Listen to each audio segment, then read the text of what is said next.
Grâce à notre action, on a pu limiter la décision finale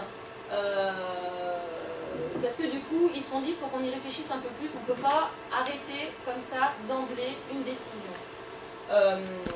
Donc, il va y avoir prochainement, donc mardi, oui, une réunion de la commission de l'offre du département qui sera une des dernières réunions d'arbitrage ligne par ligne. Il faut savoir que c'était le 29 janvier, ils ont voté au niveau du département en assemblée la réduction financière des transports, mais dans une enveloppe globale. Ils n'ont pas discuté ligne par ligne encore.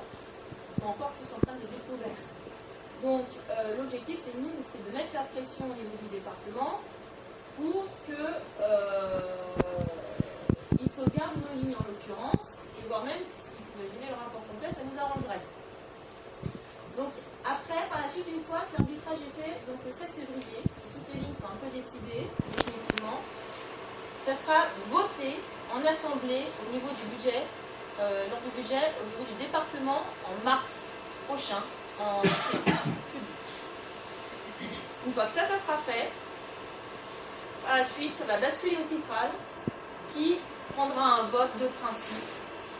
Et enfin, on informera les usagers, les élus, parce que c'est ce qu'on nous a dit, ça se passerait comme ça.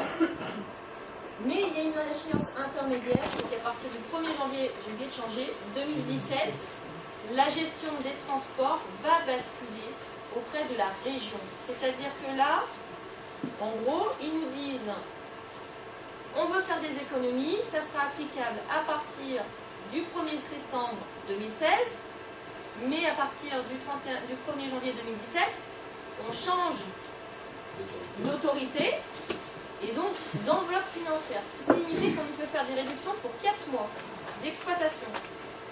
Donc on va supprimer, alléger des lignes pour 4 mois pour après revoir la question. Donc pour nous, ça n'a aucun sens. Par la région, on devrait travailler avec des meilleurs, d'autant plus que ça serait pour être aussi par la région, et donc avec une meilleure vue d'ensemble sur le département, et un petit peu borner ses limites. Il y a un problème qu'on a par rapport au transport de la Loire, à la ligne de la transport de la Loire et du département, la 231 qu'on pourrait mixer, mais c'est deux départements différents, deux enveloppes financières différentes, et justement l'avantage de la région, c'est qu'on pourrait casser ces lignes interdépartementales et pouvoir vraiment optimiser économiquement. Donc ensuite,